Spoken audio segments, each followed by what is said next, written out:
నమస్కారం. మాగల్ఫ్ న్యూస్ కి స్వాగతం. ప్రతిరోజు 6 దేశాల తాజా వార్తలు మీకు అందించబడుతున్నాయి.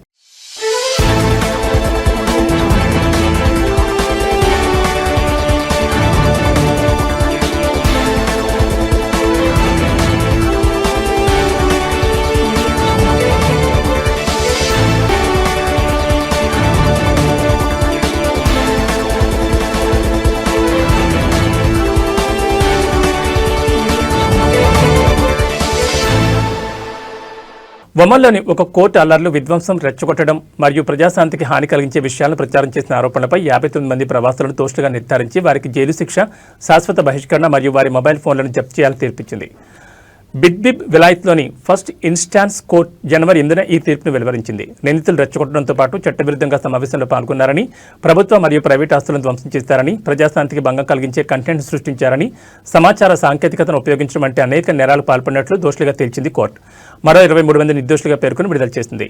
పబ్లిక్ ప్రాసిక్యూషన్ తెలిపిన వివరాల ప్రకారం ఈ కేసు డిసెంబర్ 25 సాయంత్రం చోటు చేసుకుంది. ఆ రోజు బిడ్బిబ్ విలాయత్లోని సా అల్ ప్రాంతంలో ఒక కంపెనీకి చెందిన నివాస సముదాయం సమీపంలో విధ్వంసం మరియు రెచ్చగొట్టే చర్యలతో ఒక గుంపు సమావేశమైనట్లు పోలీసులకు సమాచారం అందింది. ఘటనా స్థలానికి చేరుకున్న పోలీసులు కార్మికుల పెద్ద గుంపు కంపెనీ సౌకర్యాలు మరియు ఆస్తులపై విధ్వంసక చర్యలకు పాల్పడ్డాని, అలాగే కంపెనీ బస్సులను ధ్వంసం చేయడాన్ని అడ్డుకుని వారిని అరెస్ట్ చేశారు.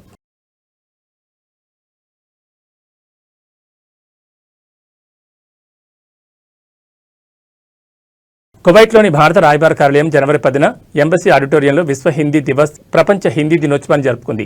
ఇందులో 350 మందికి పైగా పాల్గొన్నారు. ఈ కార్యక్రమంలో కువైట్లోని 25 భారతీయ సిబిఎస్ఈ పాఠశాలల నుంచి టీచర్లు, విద్యార్థులు పాల్గొన్నారు. 10 లక్షలకు పైగా భారతీయ ప్రవాసులకు నిలయంగా ఉన్న కువైట్లో హిందీ మరియు భారతీయ సంస్కృతికి పెరుగుతున్న ప్రజాదరణను ఈ వేడుకలు హైలైట్ చేశాయి. ప్రపంచ హిందీ దినోత్సవానికి ముందు సిబిఎస్ఈ స్కూళ్లకు చెందిన విద్యార్థులకు హిందీ పారాయణ పోటీలు నిర్వహించారు. ఈ సందర్భంగా ప్రధానమంత్రి నరేంద్ర మోడీ సందేశాన్ని వినిపించారు. కువైట్లోని భారత రాయబారి పరిమిత త్రిపాఠి విద్యార్థులు, ఉపాధ్యాయులు మరియు సమాజ సభ్యులు ఉత్సాహంగా పాల్గొనేందుకు ప్రశంసలు కురిపించారు. హిందీ పారాయణ పోటీ విజేతలకు ఆమె అవార్డులను ప్రదానం చేశారు. హిందీ భాషను ప్రోత్సహించడానికి మరియు దాని సాంస్కృతిక చారిత్రక ప్రాముఖ్యతను గురించి అవగాహన పెంచడానికి ప్రతి సంవత్సరం జనవరి 10న ప్రపంచ హిందీ దినోత్సవాన్ని జరుపుకుంటారు.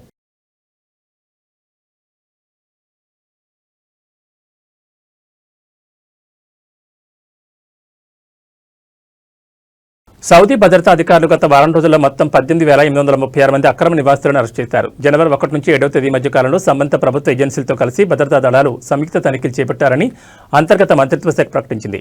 అరెస్ట్ అయిన వారిలో 11,710 మంది నివాస చట్టాన్ని ఉల్లంఘించిన వారు, 4,239 మంది సరిహద్దు భద్రతా చట్టాన్ని ఉల్లంఘించిన వారు మరియు 2,887 మంది కార్మిక చట్టాన్ని ఉల్లంఘించిన వారు ఉన్నారు. మొత్తం 20,956 మంది ఉల్లంఘనదారులను ప్రయాణ పత్రాల కోసం వారి దౌత్య కార్యాలయాలకు అప్పగించగా 5,201 మందిని వారి ప్రయాణ రిజర్వేషన్లను పూర్తి చేయడానికి పంపారు. 10,195 మంది ఉల్లంఘనదారులను దేశం నుంచి బహిష్కరించారు. అలాగే రాజ్యంలోకి సరిహద్దు దాటడానికి ప్రయత్నిస్తూ 1,741 మంది పట్టుబడ్డారు. వీరిలో 39% యెమెన్ జాతీయులు, 60% ఇథియోపియన్ జాతీయులు మరియు 1% ఇతర దేశాలకు చెందిన వారు ఉన్నారు. సౌదీని అక్రమంగా విడిచి వెళ్లడానికి ప్రయత్నిస్తున్న 46 మందిని అరెస్ట్ చేశారు. అక్రమార్లో సాయం చేసిన 19 మందిని కూడా అరెస్ట్ అయిన వారిలో ఉన్నారు.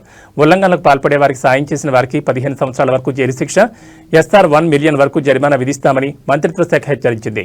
మక్కా, రియాద్ మరియు తూర్పు ప్రావిన్స్ ప్రాంతాల్లో 911 నంబర్కు, మిగిలిన ప్రాంతాల్లో 999 మరియు 996 నెంబర్లకు ఫోన్ చేసి ఏమైనా ఉల్లంఘనల కేసులను తెలియజేయాలని మంత్రిత్వ శాఖ ప్రజలను కోరింది.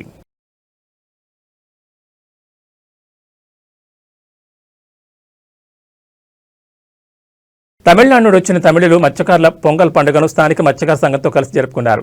మనామలోని జల్లాక్ ప్రాంతంలో తమిళ వారసత్వం యొక్క ఉత్సాహభరితమైన స్ఫూర్తి వెలుగులోకి వచ్చింది. ఈ కార్యక్రమంలో 100 మందికి పైగా మత్స్యకారులు పాల్గొన్నారు. ఉత్సవాల సందర్భంగా హాజరైన మత్స్యకారులకు కొత్త బట్టలు, స్వీట్లు అందజేశారు. పొంగల్ వంటకాన్ని అక్కడే తయారు చేసి పాల్గొన్న వారందరికీ సామూహిక భోజనంగా వడ్డించారు. వేడుక సందర్భంగా తమిళ సమాజ ప్రతినిధులు బహ్రెయిన్ ప్రభుత్వానికి మరియు నాయకత్వానికి తమ హృదయపూర్వక శుభాకాంక్షలు, కృతజ్ఞతలు తెలియజేశారు.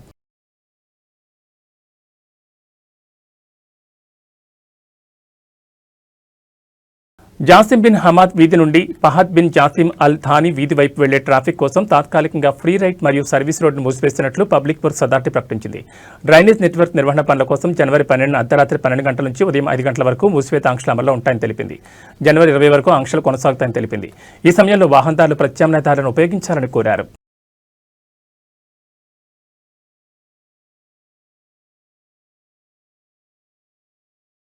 దుబాయ్లో జరుగుతున్న 1 బిలియన్ ఫాలోవర్ సమ్మిట్లో 522 మంది కంటెంట్ క్రియేటర్లు మరియు న్యూ మీడియా నిపుణులు శిక్షణ పూర్తి చేసి పట్టాలు పొందారు.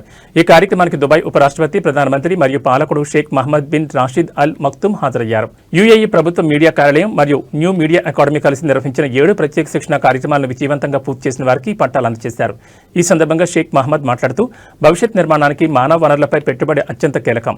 యుఏఈ విలువలను ప్రతిబింబించేలా బాధ్యతాయుతంగా దేశ సందేశాన్ని ప్రపంచానికి చేరవేసే కంటెంట్ క్రియేటర్లను తయారు చేయడం అవసరమని అన్నారు. ఈ కార్యక్రమానికి కేబినెట్ వ్యవహారాల మంత్రి మహమ్మద్ అల్ గెర్గావి కూడా హాజరయ్యారు. 15,000 మందితో భారీ సమిట్.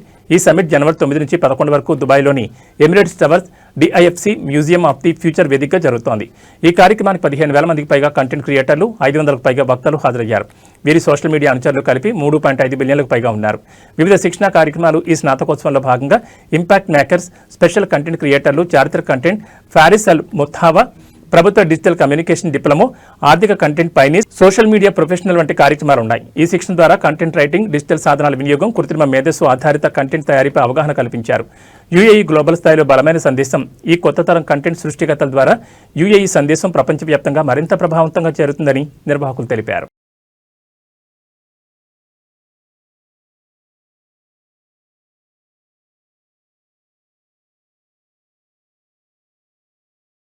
ఇవి మా కలిసి న్యూస్ విశేషాలు. మరో బులెటిన్లో మళ్ళీ కలుసుకుందాం. నమస్కారం.